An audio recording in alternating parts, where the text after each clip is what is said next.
rencana pemerintah untuk membatasi pembelian Pertalite terhadap kendaraan tertentu mendapatkan respon beragam dari masyarakat karena dianggap dapat memberatkan masyarakat.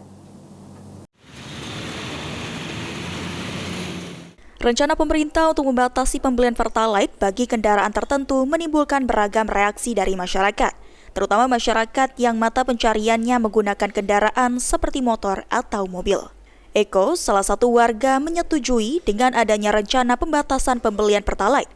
Wacana tersebut dapat membantu masyarakat yang mata pencariannya sebagai ojek daring, tetapi untuk mobil akan kurang efektif.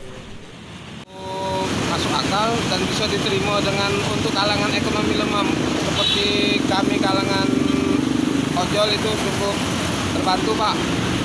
Tapi kalau misalnya buat untuk mobil itu kalau bisa itu kurang efektif sebenarnya, bisa diakal-akalin.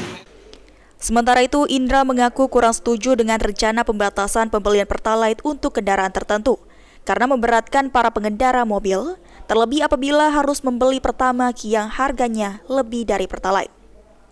Tanggapan kita tentang adanya soal pembatasan Pertalite untuk kendaraan tertentu.